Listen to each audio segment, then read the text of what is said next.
Avant de plonger dans cette histoire incroyable, pensez à vous abonner à la chaîne et à activer la cloche.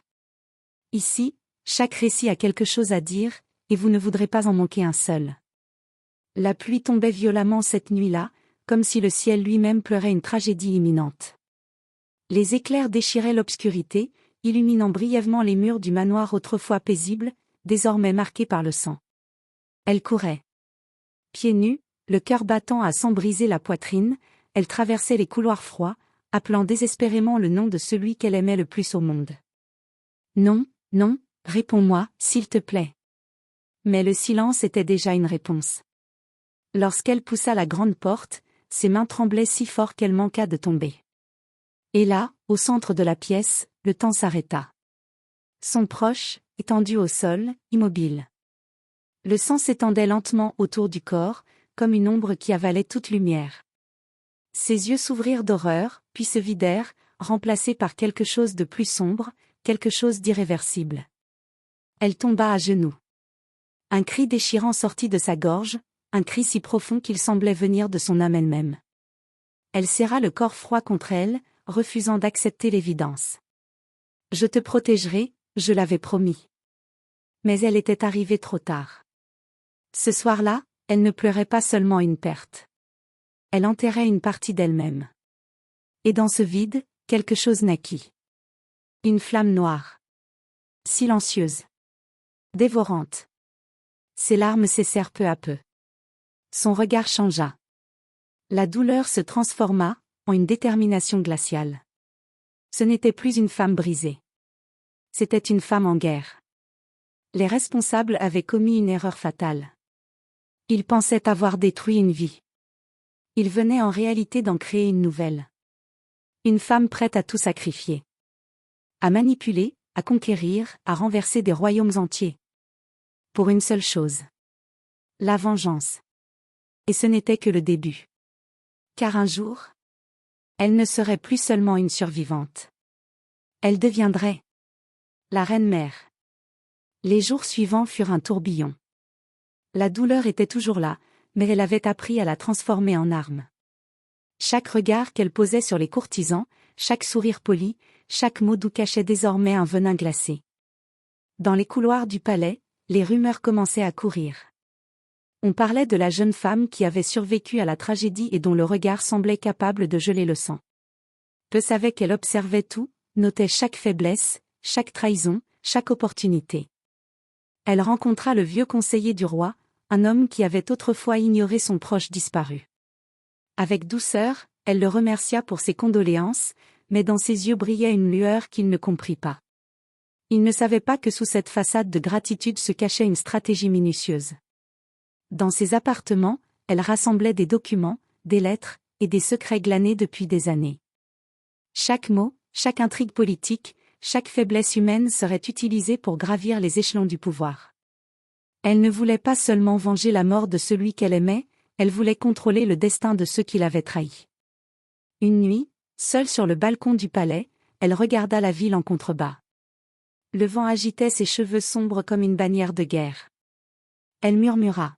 « Ils croient me briser, mais je vais renaître. Et quand je reviendrai, ils me supplieront de leur accorder la vie. » Et dans cette promesse silencieuse, une métamorphose s'opérait. De la douleur naissait la puissance. De la perte naissait la reine. Le premier pas vers sa vengeance venait d'être posé. Et personne, pas même le roi, ne se doutait que le trône qu'il croyait solide tremblait déjà sous ses fondations. Le palais, autrefois un lieu de luxe et de calme, était désormais un échiquier où chaque courtisa était une pièce à déplacer. Elle avait appris à sourire avec douceur tout en tranchant dans l'ombre. Chaque geste, chaque mot était calculé pour semer le doute et la peur. Elle commença par les alliés de son ennemi le plus proche, ceux qui avaient tourné le dos à son proche disparu.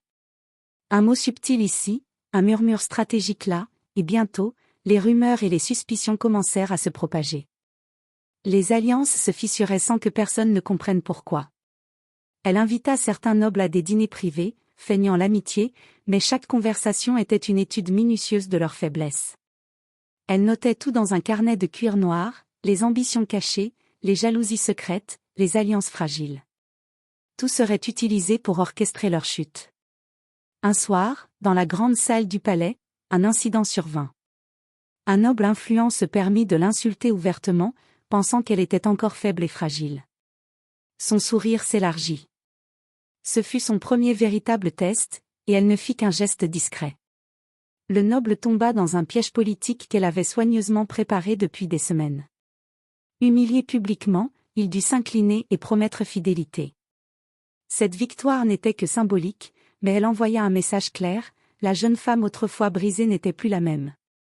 Chaque pas, chaque mouvement, la rapprochait du trône. Les ombres qui l'entouraient ne savaient pas encore que la reine-mère était déjà née, et que sa vengeance ne faisait que commencer. Dans le silence de sa chambre, elle se regarda dans le miroir. Ses yeux brillaient d'une intensité nouvelle, une promesse faite à la douleur elle-même. Ce palais, ce royaume, tout me reviendra. Et quand je régnerai, personne n'oubliera mon nom. Le jeu venait de commencer. Et elle était prête à tout. Les mois passèrent, et chaque mouvement de la reine-mère se faisait avec une précision chirurgicale. Elle n'était plus seulement une survivante, elle était devenue une maîtresse de l'intrigue et de la manipulation. Les nobles qui l'avaient autrefois ignorée ou méprisée commençaient à sentir le froid de son influence, souvent trop tard. Elle savait exactement qui craindre et qui utiliser. Les alliés de son ennemi principal étaient désormais pris au piège dans leurs propres ambitions. Certains furent ruinés par de fausses accusations, d'autres tombèrent dans des scandales soigneusement orchestrés. À chaque victoire, son pouvoir grandissait, et sa réputation de femme implacable se répandait dans tout le palais. Mais elle ne se contentait pas de manœuvrer dans l'ombre. Lors d'un grand bal, elle fit son entrée vêtue d'une robe d'or et de noir, éclatante mais intimidante. Tous les regards se tournèrent vers elle. Les murmures parcouraient la salle, la jeune femme brisée? Plus maintenant. Elle était devenue un symbole de puissance et de vengeance. Elle approcha le roi en personne, avec un sourire poli mais chargé de détermination. Chaque mot était choisi pour planter un doute, semer la méfiance et mettre en évidence les faiblesses qu'elle avait soigneusement étudiées. Le roi, d'abord arrogant et sûr de son pouvoir, sentit une inquiétude qu'il ne pouvait comprendre. En quelques semaines, elle avait transformé le palais en son propre échiquier. Les alliances se renversaient comme des dominos, et les opposants les plus influents étaient désormais à sa merci. Dans le secret de ses appartements, elle contempla son reflet dans le miroir. Elle n'était plus celle qui pleurait dans le noir. Elle était l'architecte de sa vengeance, la stratège invisible qui contrôlait le destin de tous ceux qui avaient osé la trahir. Ils pensaient m'écraser, maintenant, ils ne savent même plus à qui ils doivent obéir. Une chose était sûre, le trône était à portée de main. Et la reine-mère ne comptait pas seulement prendre le pouvoir, elle comptait régner avec une poigne que personne n'oublierait jamais. Le jour tant attendu arriva. Le palais vibrait d'une tension palpable, aujourd'hui, la reine-mère allait s'asseoir officiellement sur le trône. Chaque noble, chaque conseiller, chaque soldat savait que quelque chose avait changé. L'air lui-même semblait chargé d'électricité. Elle fit son entrée dans la salle du trône, vêtue d'une robe royale noire brodée d'or, symbole de sa douleur transformée en puissance. Sa démarche était assurée, chaque mouvement mesuré, chaque regard calculé pour inspirer le respect et la crainte. Les murmures s'élevèrent, certains étonnés, d'autres effrayés. Mais aucun ne pouvait détourner les yeux. Le roi, affaibli par les intrigues et les scandales orchestrés par la jeune femme, se tenait à l'écart, conscient que son temps au pouvoir touchait à sa fin. Elle s'avança, posa la main sur le trône, et dans un silence assourdissant, prononça des mots qui scelleraient son autorité. Aujourd'hui, je ne suis plus celle que vous connaissiez. Je suis la reine-mère. Et quiconque osera s'opposer à moi, connaîtra ma vengeance. À ces mots, les nobles présents se figèrent. Certains baissèrent la tête par respect, d'autres par peur. Les plus audacieux comprirent rapidement qu'il valait mieux se rallier que résister. Derrière le trône, ses alliés silencieux, ceux qu'elle avait patiemment choisis et guidés, se tenaient prêts. Chacun savait que leur loyauté serait récompensée, et que toute trahison serait impitoyablement punie. La salle entière devint le théâtre d'une nouvelle ère, celle où la reine-mère régnait, et où son nom inspirerait à la fois admiration et terreur. Plus tard, dans ses appartements, elle contempla le trône depuis sa fenêtre. La ville en contrebas s'étendait, paisible mais sous son regard vigilant. Elle savait que le vrai pouvoir n'était pas seulement de conquérir un trône, mais de le garder, de rester inébranlable face aux ennemis qui se tapissaient encore dans l'ombre. Le palais est à moi, mais la vengeance est loin d'être terminée. Ainsi s'ouvrait le chapitre le plus sombre et le plus excitant de sa vie, le règne de la reine-mère venait de commencer. Avec le trône enfin à sa portée, la reine-mère ne ralentit pas. Son regard scrutait chaque recoin du palais, chaque corridor, chaque sourire fin. Les ennemis qui avaient survécu à ses premières manœuvres sentaient déjà le vent du changement et tremblaient dans l'ombre. Elle commença par ceux qui avaient causé la mort de son proche. Les traîtres les plus puissants furent convoqués un par un, sous prétexte de conseils et de discussions.